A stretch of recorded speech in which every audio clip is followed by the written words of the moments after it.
Hi guys, welcome to my channel Rayalaseema రుచులు with Saraswati. ఈరోజు cucumber dosa చేస్తున్నాను. కుకుంబర్ దోశ చాలా టేస్టీగా ఉంటుంది. ఇది వెరైటీగా ఉంటుంది. ఇది ఎవరు ఇంతవరకు చేయలేదు. ఇది సాఫ్ట్గా క్రిస్పీగా చాలా బాగుంటుంది. మీరు కానీ చేసుకొని చూడండి, తప్పకుండా ట్రై చేయండి. చాలా చాలా బాగుంటుంది. వెరైటీగా ఉండడానికి కుకుంబర్ దోశ చేస్తున్నా. దీనికి కావాల్సిన ఇంగ్రీడియంట్స్ అండి: 1 కప్పు కర్డ్, 1 కప్పు ఉద్దిన గుండ్లు, 1 కప్పు కొబ్బరి, 1 కప్పు కుకుంబర్. మనం ఒక కుకుంబర్ తీసుకొని కట్ చేసి 1 కప్పులో పెట్టుకున్నాము. ఇది చిన్నపిల్లలకి అందరికీ చాలా నచ్చుతుంది. చూడండి, చాలా బాగుంటుంది, క్రిస్పీగా ఉంటుంది, సాఫ్ట్గా ఉంటుంది. అందుకని పిల్లలకి పెద్దలకి అందరికీ నచ్చుతుంది. మా ఇంట్లో పిల్లలు కానీ చాలా ఇష్టంగా తింటారు.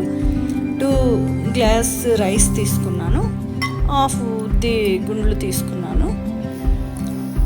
ఇవి బాగా నానబెట్టుకోవాలా, ఒక 3 అవర్స్ నానబెట్టుకొని పెట్టేసుకున్నాను. ఇవి సపరేట్గా ఫస్ట్ కొబ్బరి ఇవి గ్రైండర్ చేసుకుంటాను. ఫస్ట్ కొబ్బరి వేసి గ్రైండర్ చేసుకొని తర్వాత కుకుంబర్ వేసుకుంటున్నాను.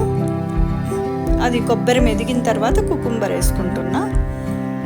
ఇది కుకుంబర్ మెదిగిన తర్వాత కొంచెం కర్డ్ వేసుకొని తిప్పుకుంటున్నా. ఈ మూడింటిని మెత్తగా చేసుకోవాలని పక్కకు తీసి పెట్టుకుంటున్నాను. ఇది తీసుకున్న తర్వాత మళ్ళీ బియ్యం గ్రైండర్ చేసుకుంటున్నా. ఫస్ట్ ఇది బియ్యంలోకి వేసి తిప్పితే అది మెత్తగా అవ్వదని చెప్పి నేను ఆ 3 ఫస్ట్ సపరేట్గా గ్రైండర్ చేసి పెట్టుకున్నా.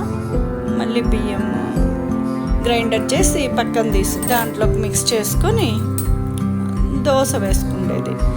అది దోశ ఇప్పుడు చూడండి, ఈ పిండితోనే నీట్గా అంతా కలిపేసుకొని దోశ వేస్తున్నాను. చాలా క్రిస్పీగా సాఫ్ట్గా వస్తుంది, చాలా బాగుంటుంది. చూసారా ఇప్పుడు ఎంత పల్చగా, అసలు రెడ్ కలర్లోను మనకి చూడ్డానికి కలర్ఫుల్గా ఉంది. చాలా బాగుంటుంది, టేస్ట్ ఉంటుంది. మీరు ట్రై చేసి చూడండి, చాలా బాగుంటుంది అందరూ.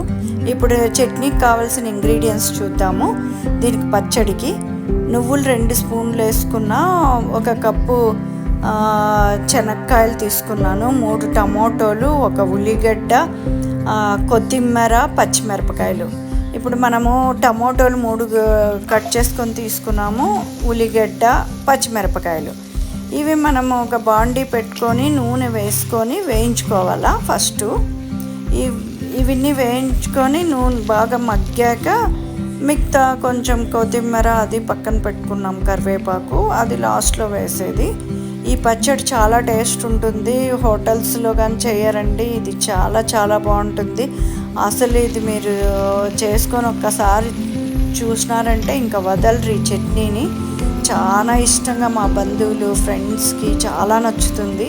మీ అందరికి కానీ నచ్చుతుంది అనుకుంటున్నాను నేను. మీరందరూ ఒక్కసారి ట్రై చేసి చూస్తే మీకే తెలుస్తుందండి, చాలా బాగుంటుంది. ఇప్పుడు ఈ దోశలకి, మామూలు దోశలకైనా బాగుంటుంది. ఇప్పుడు మనము శనక్కాయలు వేసుకొని మిక్సీలో ఫస్ట్ నువ్వులు 2 స్పూన్లు నువ్వులు, శనక్కాయలు వేసుకొని తిప్పుకుందాము. కొంచెం ఎల్లిపాయలు వేసుకున్నాను, ఒక 3. ఇది గ్రైండర్ అయ్యాక మనం ఇందాక చూపించిన ఇంగ్రీడియంట్స్ అన్నీ మనము మగ్గించుకున్నాం కదా ఆ బాండీలో నూనె వేసి, అవన్నీ మళ్ళీ దీంట్లోకి వేసుకొని గ్రైండర్ చేసుకోవాలా.